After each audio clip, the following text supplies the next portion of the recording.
দীর্ঘদিন ধরে বিদ্যাসাগর সেতুতে মেরামতি ও পুনর্বাসন সংক্রান্ত কাজ চলছে। ফের বন্ধ থাকছে কলকাতা হাওড়া সংযোগকারী এক গুরুত্বপূর্ণ সেতুটি। আগামী 25শে জানুয়ারি 2026 রবিবার মোট 16 ঘন্টা যান চলাচল বন্ধ। সেই সংক্রান্ত গুরুত্বপূর্ণ ট্রাফিক আপডেট জানালো কলকাতা পুলিশ। সরকারি নোটিশ অনুযায়ী ভোর 5টা থেকে রাত 9টা পর্যন্ত এই নিয়ন্ত্রণ জারি থাকবে। এই সময়সীমায় বিদ্যাসাগর সেতু ও তার সমস্ত র্যাম্প দিয়ে সব ধরনের যান চলাচল সম্পূর্ণ বন্ধ থাকবে। সেই কারণে কলকাতা পুলিশ নির্দিষ্ট ট্রাফিক ডাইভারশন রুট ঘোষণা করেছে।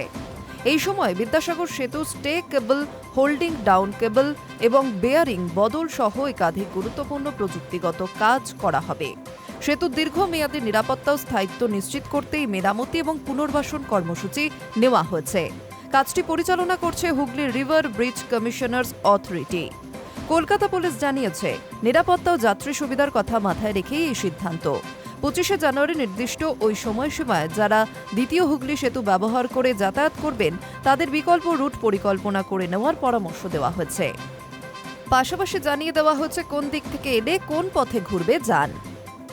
এজেসি বোস রোড থেকে বিদ্যাসাগর সেতু, টার্ফ ভিউ থেকে গ্রেট রোড ধরে হেস্টিং ক্রসিং, সেখান থেকে সেন্ট জর্জ গেট রোড হয়ে স্ট্যান্ড রোড এবং তারপর হাওড়া ব্রিজ, অথবা হেস্টিং ক্রসিং থেকে ডান দিকে ঘুরে কেপি রোড।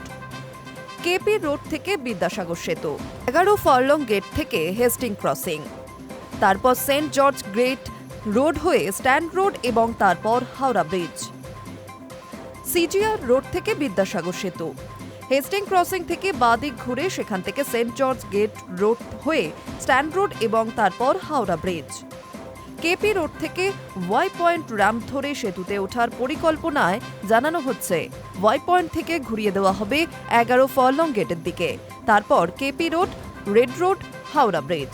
প্রয়োজনে শহরের অন্যান্য প্রধান আর্টেরিয়াল রোড দিয়েও যানবাহন ঘুরিয়ে দেওয়া হবে বলে জানানো হয়েছে কলকাতা পুলিশের তরফে। Hi news network.